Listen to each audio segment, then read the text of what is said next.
Hey friends, it's a Baron with today's feed run. So, get here on the road.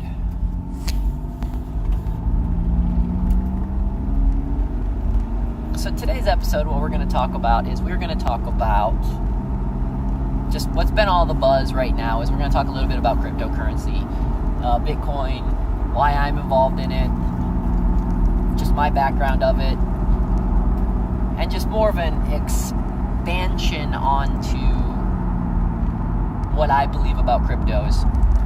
And if you follow any of my other podcasts, some of this will be a crossover, and some of this will be brand new information. So I'm a huge supporter of cryptos. I think cryptos is the wave of the future. I think that the blockchain and everything about the blockchain is just absolutely amazing. I love the decentralized nature of it. I think we're seeing the future. If you were around in the late 80s, early 90s, and you saw the internet be born, like the public internet and all that kind of stuff, you maybe have a slight idea of what I'm talking about.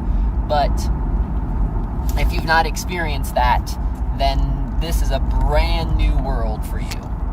I was a kid during that internet boom, and I loved being on the net, and I loved everything about it, so I tried to soak up as much information as I could when I was a kid.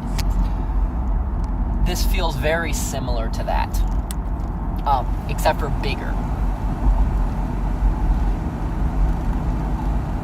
So many people ask, what is cryptos? Because they don't really understand cryptocurrency, and let alone the blockchain or anything else about it. So let's just give you a very basic background. This is pretty much the easiest way I can explain it to you.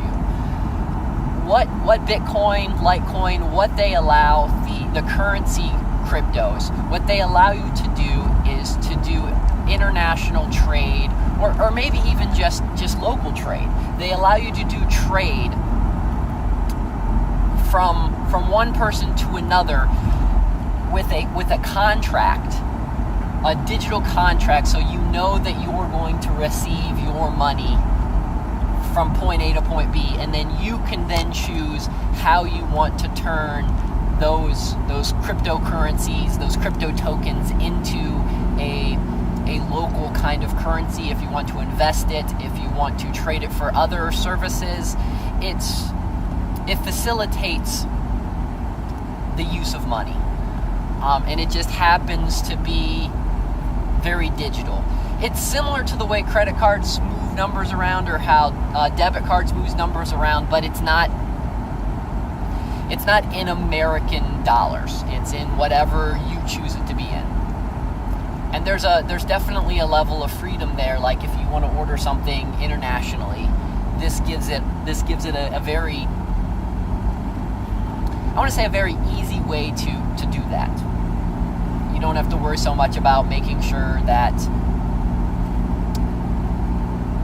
you have to convert your money or anything like that. So that's very the basic level. And that's just the beginning. It's got such big, grander schemes. Like once the development becomes more mainstream, once more people start developing, you can do legal contracts. You won't have to get a loan on your house the same way. You'll be able to sell your house after you own it to another individual, and the blockchain and the community will actually be the ones that are facilitating the sale of your house. And with microloans, you might be able to, if let's say you're buying a house, you might be able to borrow money from 100 people, that they're all getting a little bit interest on that, and the blockchain is the one that's facilitating it, and the legal contract is online, so the corruption can't really happen because it's outside of the realm of a single person or a single establishment. So when that gets established in the future, it's just going to be absolutely amazing. That's what I'm looking forward to. If you've played around with CryptoKitties, that was the first kind of idea of trading and bartering outside of the currency. I played around with CryptoKitties. It's a really interesting test run. Of course, all these stuff have their manics and their panics when it first starts. It's pretty fun to watch as long as you enjoy the ride and understand that you got to make some really good decisions at the beginning. It's not going to be as scary as it sounds. So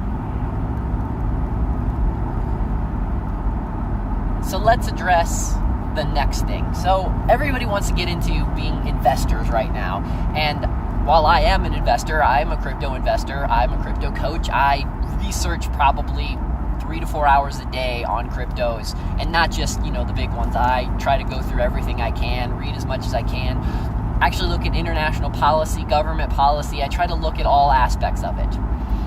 But let's just address the investing. So a lot of people out there are trying to think they're going to make absolutely millions in cryptocurrency. And yes, it's possible. But you need to know what you're doing, and you have to enjoy the roller coaster. You have to be willing to be sad one day and ecstatic the other day, because you might see your numbers change in ways from day-to-day basis that are just scary and exciting. So it's not for everyone. If you want to turn it as a long-term investment, that's cool. Pay attention to which cryptos you're getting into, and then decide how long is a long-term investment for you. And then pay attention to when there's big news stories or when there's press releases from the makers of that particular crypto, and make calculated decisions from that point forward. I'm pretty content right now with what I've done in the crypto world. It's done me well. I had lots of experience. I was involved in Bitcoin from pretty much from the beginning. I owned Bitcoin in 2009, 2010. So I've been in crypto since then, and I've had Litecoin since probably late 2011, early 2012, and then really haven't got really into any of the other ones until recently this year.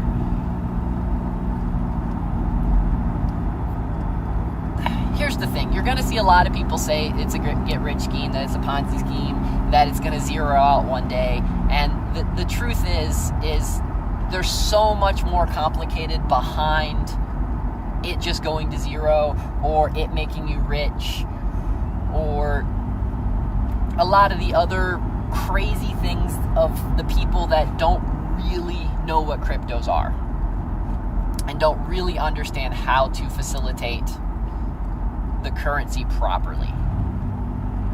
So you just got to be real careful, because you can buy in the wrong time, and you're just going to lock up your money, and you're just going to have to sit and wait. And some of these people that are mortgaging their houses, and they're just going absolutely in debt to do this kind of stuff, while the money in there will pay off and benefit them. The truth be told is, if the interest that you're paying to borrow that money is going to accrue faster than what you're currently getting in return, it's not worth it right now. I would say that until you really, really understand cryptos, and trust me, it's not the easiest thing to really understand. There's so many things that change in the course of a day, and this is not just something that you have to know what the American government's doing. You have to pay attention to the Chinese government, you got to pay attention to the Russians, you got to pay attention to the Japanese, the Australians, India. All these companies, actually, because this is a global asset, all of these countries actually affect the value of your cryptocurrency. So until you feel comfortable knowing that you can research, or at least have the right sources to give you reminders, or to give you flags, or to let you know when crazy things happening, I would say only invest what you would take to a casino. Only invest what you are willing to maybe not lose, but willing to lock up for a year or two. So let's say you want to invest $4,000. If you can take that $4,000 and you theoretically could let that $4,000 sit in a bank for an entire year without touching it, then putting that $4,000 in crypto would be very safe. Because it's going to go up and down in the course of the next year. And that crypto, you don't know when is going to be the optimum time to pull it out, when it's worth more than what you put in or when it's worth less. So it's really a patience game. Cryptos is, as fast as it moves, it's one of those interesting things that it moves so fast and so exciting and trades 24 hours a day and there's always something going on. Except for you have to be really, really patient, because sometimes you're going to miss one of the waves. Sometimes it's going to feel like it's crashing and it's just correcting. And then after the correction, it'll shoot up again. And it's just, you just never know what to expect. And anybody that says they really know what to expect, I don't know how, unless they're manipulating the market. Because yes, there's trends and there's really, really good guesses. Like, I'm really guessing that it's going to increase pretty well next year because so few people have yet to use it in the world. But to say for sure it's going to go up, I can't say that, because in 2012, it just kind of sat and went down a little bit and didn't really do a whole lot. And it had been around for a couple years at that particular point. And the year before, it had done really well. So a year-to-year basis, you can guess, but there's no guarantee.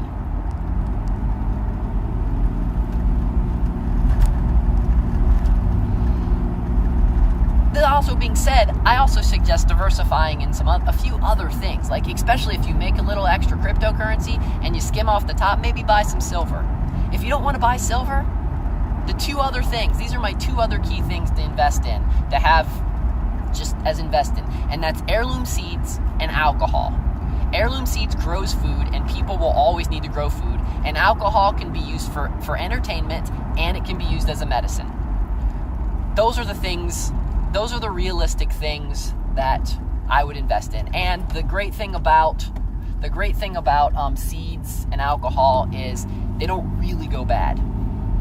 Seeds have a little bit of a shelf life, but a lot of seeds can last for a pretty long time if you buy the right seeds. So I'm less concerned about that. And they're both very inexpensive things to buy and to hold on to. But cryptos is the future. You're going to hear a lot of people scaring you because the banks are afraid of it. Most baby boomers do not understand it. People are going to say a lot of things like, oh, it's not secure, it gets hacked. And they're true. But you have to be very smart with where you choose to hold your currency and how you choose to share what you have with other people. I keep the bulk of my currency, I keep offline in paper wallets. The reason I keep it in paper wallets is because right now I don't have one of those digital ledgers, or Tether, or some of the other stuff that's out there. At one point I'm going to get some of those, but I right now still like the paper. I can keep paper in safe places. Someone right now, unless they really know that it's cryptocurrency, they can see these pieces of paper and have no idea what they mean. And so even if someone finds my papers, I don't have written on them that they're Bitcoin or anything like that. But if they see these pieces of papers, they don't know what these pieces of papers are. So my crypto is offline, in cold storage, secure on paper. The only crypto I keep online is the ones that I'm using in day trading to make money when the market goes up and down. So that's first and foremost. You really just need to make sure you understand where to keep your currency if you're not going to be regularly trading it. So as soon as I get one of those digital ledgers, I will let you know. I think I'm going to get the Ledger Nano S. So as soon as I get that one, I'll give you guys my honest review on how safe I think that is and if it's a good idea. But right now, my number one suggestion is get yourself a paper wallet. Pop all your stuff onto the paper wallet. That is where the safest place to hold your currency. And if you're holding it like that, it can't be hacked because it's offline. Next, you really need to pay attention to what exchanges you're using and their fees, because sometimes the fees on certain exchanges can just be absolutely astronomical. And also, you want to pay attention to when you buy. Like right now, microtransactions or small transactions of Bitcoin, they are not worth it. They are too expensive. It would be better to be using like Ether right now or Litecoin. I would really suggest doing microtransactions in Stellar Looms or Ripple, but most the average person doesn't know how to buy those cryptos yet. So I'm just gonna say I would do your small transactions in Litecoins or Ethereum at the particular moment. But then with Ethereum, you do need to pay attention to the price. In Ethereum, there's things called gas prices, and that's what it costs to do a transaction. You can look up, there's plenty of websites that you can look up to see what a transaction costs. And just pay attention to that, because sometimes the price spikes up high, and you just need to pay attention to make sure it's worth doing that transaction through the cryptos. And that's one of the flaws in the cryptos right now. But we're so at the beginning of the game that this is just stuff that they're going to work out and they're going to make better in the future. I also want to point out a story that I keep seeing going around the internet that is just absolutely insane, and it makes me laugh. And some of my environmental and permaculture friends point this out and why they're not necessarily a strong supporter of crypto. And you see this thing that by 2020 or 2025 that Bitcoin is gonna use 100% of the world's energy. And I looked at their math, and okay, they're not necessarily wrong, but that's assuming that in the next 6 years, in the next 5-6 years, that nothing with technology is going to change, that phones aren't going to get smarter, that energy is not going to get more efficient, that crypto isn't going to find a new way to evolve so it doesn't require so much energy to do X, Y, and Z. That's just assuming that things are going to stay the same. And when has anything, especially so far in the 21st century, when has anything been the same from year to year?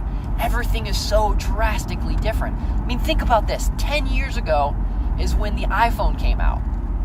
Only 10 years ago have we been able to do this on a smartphone. I mean, that's insane to think about. So 5 years from now, a couple years from now, yeah. And really, if it's going to get that cost effective to do, someone's just going to switch over to one of the cheaper coins, because there's plenty of other altcoins out there, and some of them have really figured out ways to keep their footprint really low. And if none of them have figured out how to keep their energy footprint really low yet, then somebody is going to invent a cryptocurrency that has an almost non-efficient, a no footprint is what I'm really trying to say. Is it's going to get to the point where somebody will figure out the technology and somebody will do it. So I'm not worried about that scare tactic.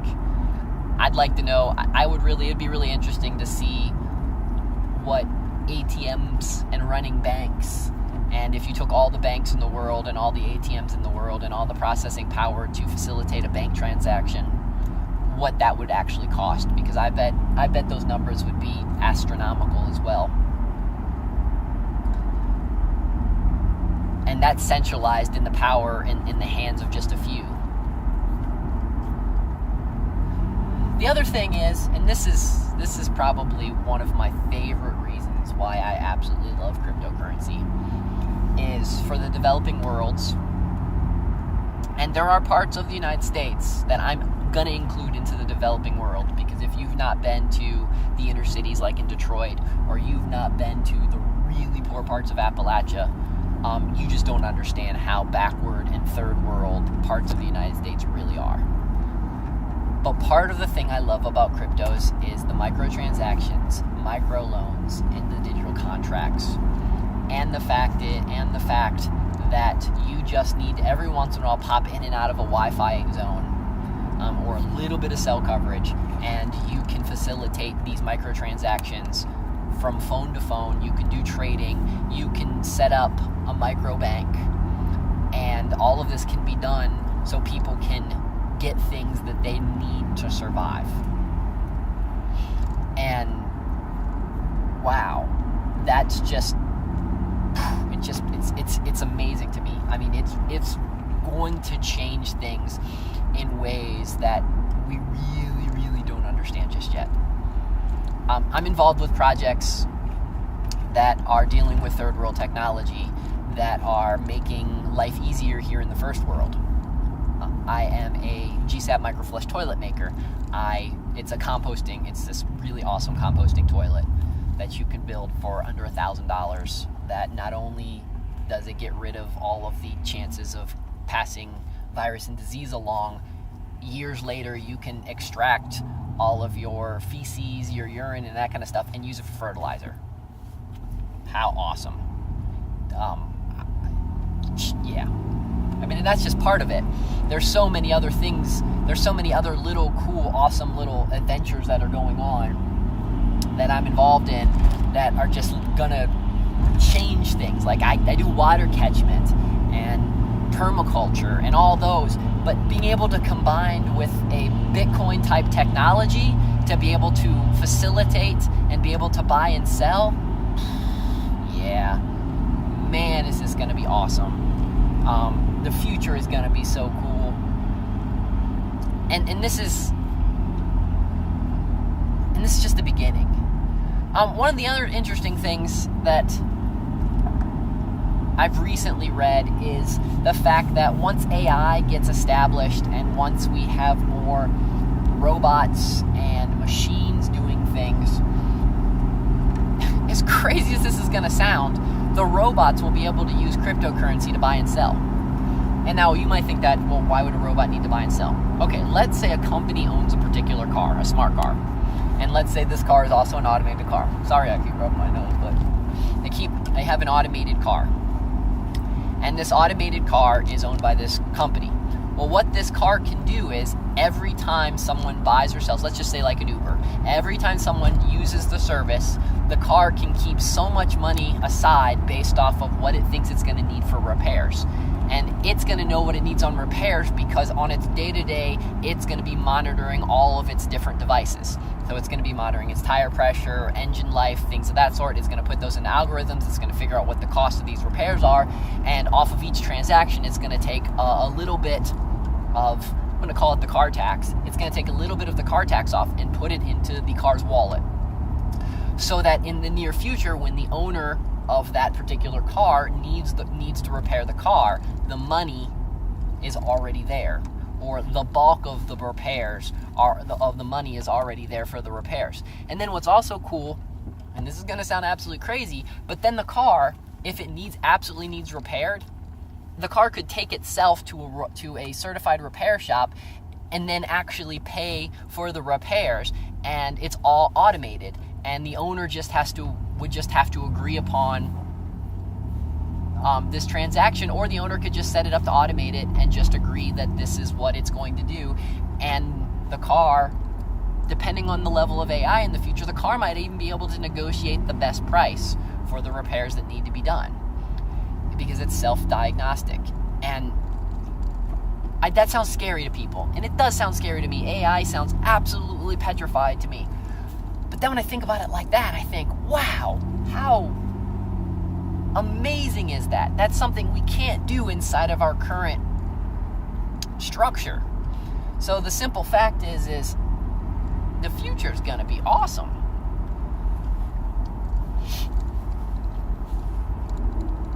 Yeah, I mean, and then just think of the medical aspects. If any of you have ever done, the doctors over your phone or things of that sort, the fact that you can be able to pay your doctor instantly with a digital with a cryptocurrency where doctors can charge particular stuff, it's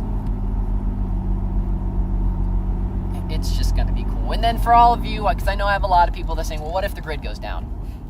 If the grid goes down, buddy, we are in a lot of trouble anyways. If the grid goes down, you're not going to be using your credit card. And how many of you carry cash on you? I bet most of you don't. And even if you do carry cash on you, you go to a grocery store, how many of those computers are connected to the net and the drawers will not even open? And that's not even getting to the point yet of, can these cashiers do math enough to be able to, and this is no insult to cashiers, it's just, can they do math good enough, fast enough to facilitate transactions in the way that needs to be made? And then how many of these grocery stores are already automated with the way their shipment system is set up? And there's a lot of stock people that don't necessarily know how to do stocks and the logistics of that yet. So we are already automated far more than people have any idea.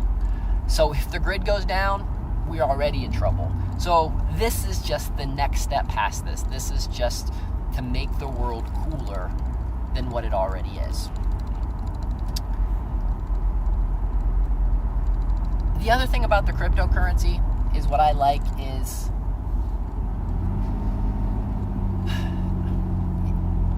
I like the fact that there's a level of people not necessarily knowing who you are. Like, you can set up these contract agreements, you can set up these other things, and you can trade your money and you can trade that, and they don't need to know you and you don't need to know them. And the reason I like that is for the same reason I absolutely hate it. The reason I like that is because human bias and our prejudice that we have can sometimes trick us into making really bad decisions. And we can be prejudiced against a type of person for various reasons. So this ensures that doesn't happen. The reason I don't necessarily like it is because I do think it's important to get one-on-one and meet people and to shake hands and to understand somebody else's culture and to just embrace how awesomely different they are. But this can still do that as well, because on a one-to-one basis, we can whip out our phones and we can trade currency like a handshake. Or we can make a contractual agreement with our phones, and it's the equivalent to a digital handshake. And so, by default, we've made each other honest, so now we can be more real with each other, and we don't have to worry about trying to be sneaky or conniving or thinking the other person's going to screw us over or be concerned about any of that, because all the trust is then built into the technology, and then it becomes easier to trust another human being because we don't have a reason to break that trust. It's like trading wheels. It's the best way to look at it, like that. So those are my main reasons why I'm a big supporter of cryptocurrency in the future. The main reason I think it's a good idea to invest if you've got the means, the time.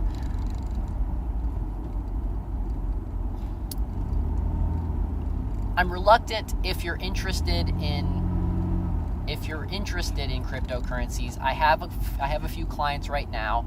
I'm not trying to. I don't really want to get too many clients. I enjoy what I do. I enjoy the clients that I have. I have a website. I have a Slack page that I'm working on. So if you're interested and you want to learn more and you want me to be your crypto coach, you can contact me. We'll figure some stuff out. Again, I'm not trying to sell this. I'm not trying to market this. It's just, if you're interested, contact me. We'll figure out something. I know a lot. I'm good at this. I want to help a lot of people make some money.